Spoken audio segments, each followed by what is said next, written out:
Alright, hope everybody's doing well. I have a lot to get through here, so we'll just start into it.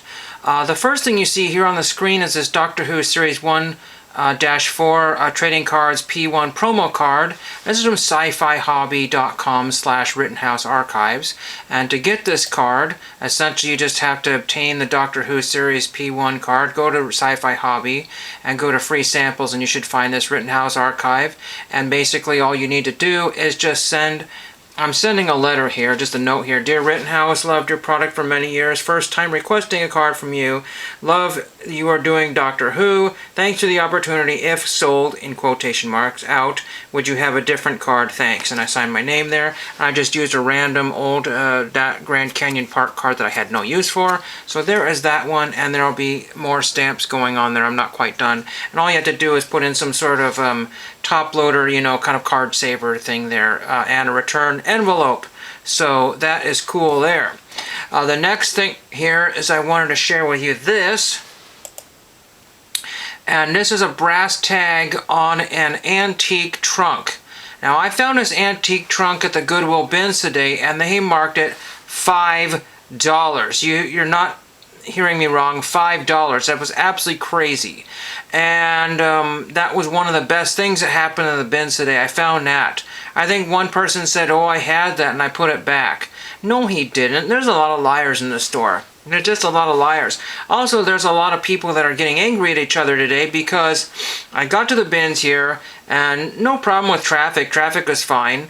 I'm just waiting out in line like everybody else, and there was a guy that was driving probably like 60 plus in a 40-mile-an-hour zone. It was just really crazy seeing that. I mean, it happens all the time, but you could tell that he was breaking the law big time, and there was not a police officer around to stop him from doing such things. But it's a heavily trafficked road. It's also a road where a lot of people jaywalk, and a lot of people are using these sidewalks. So he would have been in big trouble. I mean, he probably would have gotten off and there was some sort of camera showing that he was going faster than the speed of the sound. But anyway, to make a long story short, that is done. But when I got in the store, all was fine and dandy. I found one other thing here. Actually, one other main thing here. This is put out by Calcraft. It just had a very vintage kind of 70s looking label there by California. These vests are very, very collectible. Really in mint condition. I just washed that up here, and that's going to be really cool. Kind of reminds me of Michael J. Fox's vest from Back to the Future. Doc! And I just thought that was a cool vest to have, so I grabbed that. And I grabbed one other main thing here. I grabbed this Nala the Navigator Dean's Birthday Edition jigsaw puzzle. Really cool puzzle there. I seem to remember the story of that, or maybe even watch a YouTube video of that. So it's probably an expensive jigsaw puzzle, and somebody has nicely rubber banded it. So I had to take that. There was some other vintage paper that I bought. I was going to buy more of it, but I just was trying to limit what I was spending, because it came out to almost $15 for everything. That trunk was only $5, mind you. But I got some old vintage, 1980s, 90s paper. I just thought it was really cool. Just a sample pack that somebody had dumped. Probably came with a printer. Look at this wild paper here. I think that's really cool. So that's some stationery I'm going to write on. Use for some special people there. That's really cool there. Maybe for my 8x10 requests, I might use some of that. But the other thing is that all of that, the vest, the other stuff that I showed. Oh, and this here, Mandalika 1998 home vid. What do I see here? 1987 is basically what I wanted to show you here, 1987. I just thought that was really, really cool. And it's 90 minutes worth of Metallica, so that's really, really awesome here. Metallica. I had to have that. But all the other stuff cost me more than the entire trunk. The trunk was $5, and everything cost me almost another $10. That's crazy all that stuff weighed that much. But it catches up with you if you're not looking. Somebody just, anyway, it had problems as well with the weight issues. They didn't have enough weight to make the cheaper price, and then when they got to that cheaper price, they had too much, and it's just really hard to. So anyway, I made a beeline for the books, and there was tons of books out there, and I passed up on almost all the books. I said no to the books today. But I had some great conversations with some people that I've known for a long time, and some people I've known just recently. And it's a great place to make friends, but you know who was not making friends friends. There were two guys on the other side of the store that had an argument over a piece of merchandise and started punching each other, punching their lights out, and they had to get the police and separate the people, and they also had to clean up some blood that was on the floor. And everybody was shocked, and a big, huge knockdown, drag-em fight, and, like I said, I saw people connecting, people bobbing and weaving and fighting. I've never seen a UFC event right in the middle of a Goodwill store. I've seen cops coming in looking for people to blend in with the customers after they've skipped out on their bar tab down the bar, and that bar is now zero. That bar is now an empty parking lot. They demolished that bar after too many violations. So there was that one there. I got one piece of mail today. Yes, one piece of mail. Shocking, I know.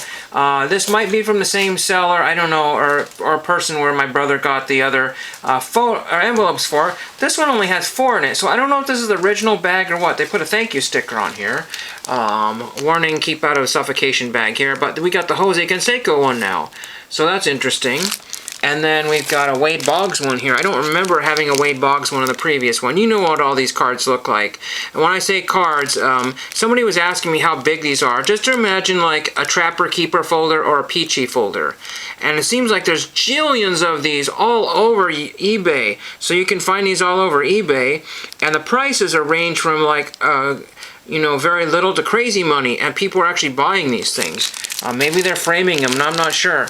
There was 2 more in here. One I think was a John Mattingly. So I think that's another Mattingly one right there. I think that's the same image. I'm not 100% sure.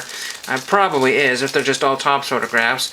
And there was one more. I cannot remember. I think it was Barry Bonds. I think that's the Barry Bonds one. I don't want to remove the packaging if that happens to be original packaging, or it could be some baggie that the person put in there. It doesn't fit super well there, so I'm more inclined to somebody had put this bag on top of it because there's, like I said, there's only 4 of them in there, but they're virtually mint condition.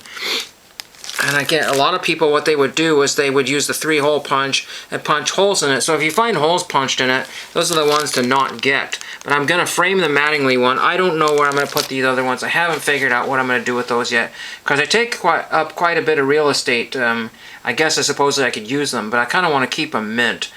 So there is that. And what else do I have here shortly? Don't really have much else. I'm already at the 7.5 minute mark, but like I said, I got the one piece of mail, talked about the fight at Goodwill, talked about the traffic, I think, to Goodwill. Oh yeah, and on the way back from Goodwill, it was crazy. There was like this pink insulation foam or these foam blocks. I'm not sure what they were. And when I mean foam blocks, I think probably hard rubber, or semi-hard, pliable rubber. And they were flying all over the highway, smashing into cars and vehicles, and not any damaging the vehicles, but it's always dangerous when you have stuff flying in your direction and getting caught underneath the vehicle and doing all kinds of crazy things and flipping this way, a whole bunch of it, and you got traffic on both sides. You cannot get out of the way, so you basically have to end up hitting all these things because they were being kicked up by other trucks and trailers. That was very nerve-wracking and kind of exciting at the same time. So when my photographs come in, there's some really cool stuff in here. Some of it you won't understand. Spoiler alert, there's one baseball photograph I had to get, and it was basically, I wouldn't say it was inspired by Rick Vintage Oddball Cards, but I saw some of the markings on the back of the photograph that made it a little more interesting than a normal photograph. And for $6, I could have shopped in the baseball section, typed in whatever date I wanted, and probably spent $100 on old baseball photographs. That would have been amazing to do, but I just got to kind of figure out what I want to do, because I can't frame everything. I may want to frame this photograph. I'm not sure. It's not an action shot, so don't get all your hopes up that it's some crazy action shot. And I'm looking at photographs of this particular person, and they're not super valuable, but the difference between a really nice historical photograph and something that somebody printed yesterday, the prices are not that much different, so might as well go with the old, vintage time period photograph. I will maybe show you some more pictures of this trunk here, that with the $5 trunk. This is Miss Wendla, I think it is, Sandstrom. 667 Hood Street, Portland, Oregon. That was on that trunk. And I could not believe that was $5. 667 Hood Street out of Portland, Oregon does not exist anymore. Hood Street is there, but I believe the numbers have been all redone or something like that. There's a marking inside the trunk, which I can't figure it out, so I'm going to try to look up this name now and see who that is. That's just really, really cool. The latches are missing more or less on the trunk, but I could care less. I just thought it was the coolest thing ever. So let me know if you are familiar with any of this stuff, or alright, thank you for watching. It's just been a crazy day.